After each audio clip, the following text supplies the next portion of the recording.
quiero empezar explicando una curiosidad que yo siempre tengo cuando la gente me conoce. Yo estoy convencido de que las personas, cuando me conocen por primera vez, se preguntan dos cosas que casi nunca se atreven a hacerlas públicas. La primera pregunta es ¿qué me pasó para estar en silla de ruedas? ¿Qué es lo que me ha pasado? La segunda pregunta es ¿cómo me lo hago para tener una vida sexual activa? Estoy convencido que estas son así, porque a mí me pasa con otras personas que veo y digo, estas personas, ¿cómo se lo hará, no? Cuando veis determinadas condiciones. Y la primera pregunta os la responderé con un vídeo. 2 pessoas e há ainda 3 feridos em estado grave. A ambulância chegou 15 minutos depois do acidente. No local estavam já 3 patrulhas da Brigada de Trânsito da GNR. O acidente começou por envolver uma... Este vídeo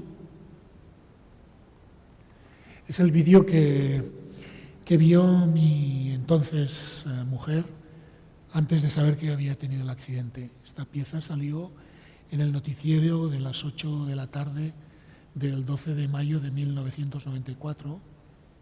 Yo acababa de tener un accidente de coche. El coche que se ve con el camión no es el mío es el coche blanco que se ve, y el zapato que se ve en el suelo es un zapato que hacía 5 meses mi, como digo, entonces exmujer me había regalado para Navidad.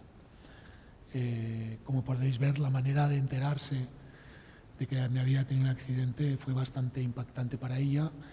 Yo recuerdo que la llamé desde la primera UBI que me enviaron antes de ir a Coimbra, y ella me dijo que sabía, era un poco brujita, y me dijo que sabía que me había pasado algo en la espalda, pero que no me preocupara, que iba a salir todo bien.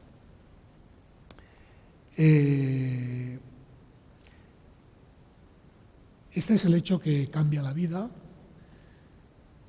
pero la vida empieza en una infancia de una familia normal en Barcelona, con 4 hijos, un padre que tiene un taller mecánico y una madre de la posguerra que tiene que sobrevivir buscando entre basuras para comer.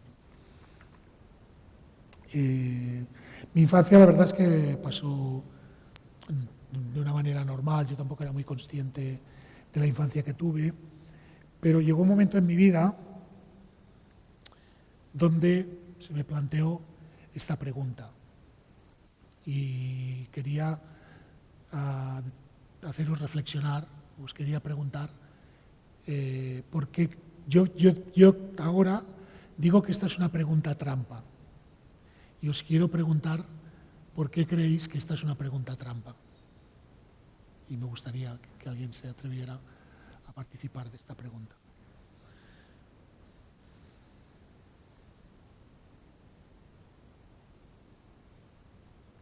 ¿Por qué esta pregunta es una pregunta trampa?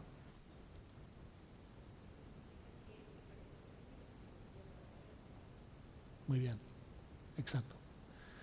O sea, es una pregunta trampa por dos razones. Primero, porque implica que tienes que estudiar. Y la segunda, porque implica que tienes que estudiar una carrera. Bueno, esta es la pregunta que a mí me tocó responder en su día, y la primera opción que me salió fue que yo quería estudiar psicología. Cuando creo que se lo propuse a mi padre, me dijo que ni hablar, que los psicólogos se morían de hambre y que yo tenía que hacer una carrera de provecho. Y aquí empieza la historia, de verdad, cuando tienes que responder a esta pregunta y decir, ¿y ahora qué hago para ser un hombre de provecho, no? Entonces empecé a buscar referentes de ingeniería, porque mi padre era ingeniero. Pensé, bueno, si mi padre ha sido ingeniero y le ha ido bien, pues yo también tengo que ser ingeniero.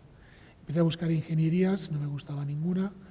Había la ingeniería agrónomo, pero era en Lérida y era muy cara. Y al final acabé estudiando una empresa todavía más cara, una carrera todavía más cara, que era ESADE, porque teníamos un amigo jesuita que me dijo que con las notas que yo tenía sería un buen estudiante de empresariales.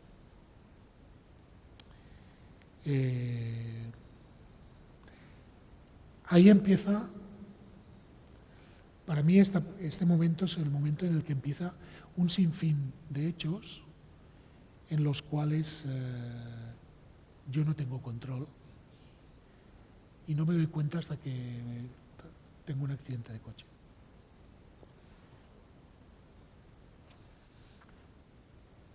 Estudié SADE, ¿no? Más o menos bien. Para mí fue un shock muy gordo a nivel cultural porque en ESADE habían todos los hijos de empresarios y de la burguesía catalana. Yo venía del Clot y recuerdo con curiosidad el primer día de clase que nos hicieron presentar a todos y todo el mundo explicaba sus anécdotas personales y mucha gente decía, bueno, a mí me gusta conducir un Golf, me gusta ir a esquiar, me gusta ir en un coche de vela y me gusta comprar la ropa en Forest y en no sé dónde. Y claro, cuando me tocó a mí, pues no sabía qué decir. Y decía que a mí me gustaba el balonmano y que yo compraba la ropa en modas Loli, ¿no? Entonces, fue como un shock para mí. El primer año la verdad es que lo pasé bastante mal. Yo tenía la sensación de que era un mal estudiante. Esto también lo veremos más adelante. ¿Por qué era un mal estudiante? Porque estudiaba de memoria y siempre a última hora. Yo me pasaba los últimos 3 días antes del examen memorizando todos los conceptos y pasaba muchos nervios. Me acuerdo que muchos días dije, vas a ser un buen estudiante, te vas a quedar todo el fin de semana y vas a estudiar lo que tienes que examinarte de aquí a un mes. Pero no lo conseguí, entonces me sentía doblemente peor por no haber estudiado y por haber malgastado un fin de semana que podía haber estado haciendo otra cosa. A raíz del título de SADE, entré en Kellogg's. ¿Y por qué entré en Kellogg's? Pues porque era un trabajo que estaba en Valls y que nadie quería ir. Y como yo tenía ganas de escapar de casa, pues le dije a mis padres que me iba a trabajar a Valls. Como era una empresa multinacional, a pesar de que esto implicaba salir fuera de casa, pues ya nos fue bien a los dos, ¿no? Como digo, había muy poca competencia en Kellogg's y en 4 años pasé de una posición muy junior a una posición senior y en el año 92 me propusieron ir a Portugal como director de ventas y marketing. Fue horroroso, os lo digo ahora. Fue horroroso porque Portugal era el único país de casi el mundo donde Kellogg's no era líder. Y resultó que cuando yo entré en el país a llevar el producto, la marca Kellogg's, el principal competidor y líder del mercado en aquella época, que era Nestlé, acababa de hacer una campaña muy fuerte de marketing y la distancia entre nosotros se aumentó en 10 puntos porcentuales. Yo recuerdo recibir llamadas de mi jefe diciéndome, Granja, te hemos enviado a Portugal para que espabiles el mercado, espabila porque esto no funciona. Yo trabajaba 16 horas al día, muchísimas horas de... Bueno, también ganaba mucho dinero, es verdad, porque no gastaba nada. Tenía tarjeta de la empresa, tenía casa de la empresa. Me casé antes de ir a Portugal, pero no paraba. Tenía muchísimo trabajo. A raíz de este trabajo, volviendo una tarde a las 7:10 de la tarde, volviendo de Porto a Lisboa, a 180 por hora, me encontré con el accidente que habéis visto, el coche empotrado en el camión y en una tormenta de primavera muy fuerte, y estaba pensando en la reunión, cuando levanté la vista me encontré que había un camión cruzado y que tenía que salvarlo. La única manera que se me ocurrió fue dar vuelta de campana, volantazo, porque sabía que si frenaba me iba a empotrar contra el camión y me mataría. Con tan mala pata que cuando yo di el volantazo el coche empezó a dar vueltas de campana. En la primera vuelta de campana me rompí el cuello, pero el coche siguió dando vueltas de campana y chocó contra 2 personas que estaban en el arcén, que también murieron. Esta es la situación con la que me encontré recién accidentado. Una pareja que no aceptaba mi condición y que se fue. Nos separamos, decidimos que lo mejor para los dos era dejarlo, porque ni ella estaba preparada para asumir mi condición, ni yo estaba preparado para tampoco trabajar. Estaba totalmente destrozado, había perdido 35 kilos y estaba en un estado semidepresivo.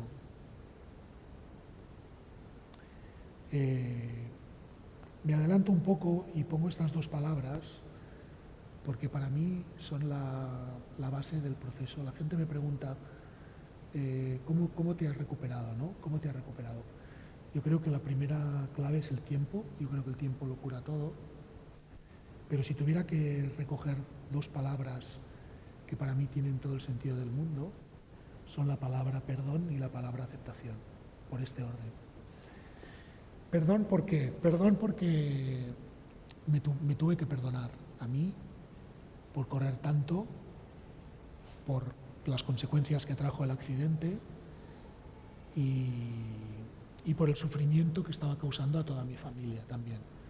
Porque para unos padres y a unos hermanos, ver a una persona totalmente independiente tener que depender para que le corten la pechuga de pollo o para que le abran el yogur o para que le pongan en la cama, pues es bastante difícil. Por tanto, la palabra perdón tiene mucho significado en cualquier proceso de transformación. También el perdón entendido como el me perdono o el como te perdono o el perdóname. El perdón tiene 3 vertientes desde mi punto de vista. Me perdono por lo que he hecho, te perdono por lo que me has hecho a mí o te pido perdón por lo que yo te he podido hacer a ti. Cuando está hecho desde la autenticidad, el perdón es transformador. Esta es mi experiencia como usuario del proceso, como coach. Cuando se producen procesos de perdón auténticos es cuando empieza para mí el cambio y la transformación personal. Pienso en casos de abusos infantiles, pienso en situaciones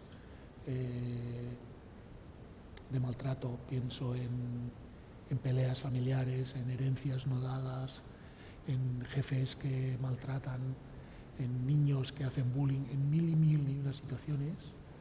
Hay un momento que hay que perdonar. Clarisa, no me acuerdo el nombre, la autora del libro Las mujeres que corren con lobos, que es un libro que recomiendo tanto a hombres como a mujeres, pero especialmente a las mujeres, ella dice que el perdón no hay que hacerlo al 100%, que no tiene por qué hacerse al 100%. Yo estoy de acuerdo con ella. Hay situaciones que tú no puedes perdonar al 100%. En mi caso sí que lo conseguí y a partir de aquí para mí viene la segunda palabra que tiene todo el sentido del mundo en un proceso vital, que es la palabra aceptación. La palabra aceptación entendida como olvidarse del pasado y por tanto no tiene nada que ver con la palabra resignación, porque de alguna manera lo que yo entiendo por resignación es que tiro para adelante pero no me olvido del pasado, por tanto estoy trayendo al presente el pasado constantemente, por tanto me resigno, es como si llevara una carga. Yo tiro adelante pero llevo la carga de la resignación del pasado. La propuesta es olvidarse del pasado, el pasado está, el pasado no lo podemos cambiar y por tanto vamos a aceptar.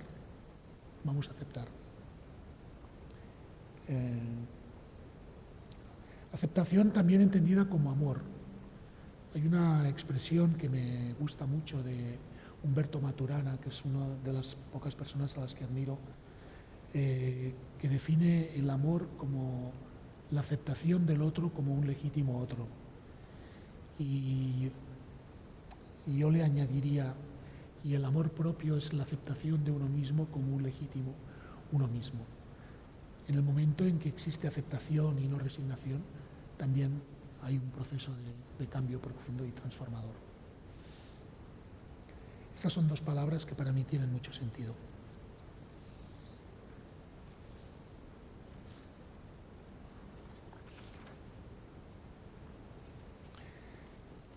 Bien, seguimos en el hospital. Había perdido 35 kilos. Mi pareja estaba ya dándome señales de que no lo iba a aguantar. De hecho, cuando venía al hospital estaba muy nerviosa y me agredía verbalmente para que me recuperara rápido. Pero en este hospital encontré mi primer ángel. El primer ángel se llama Pepe y era un rehabilitador del hospital que era ciego. Y Pepe era uno de los 10 rehabilitadores que había en el hospital y Pepe era el mejor. Me había tocado el mejor rehabilitador del hospital todo y ser una persona que no veía.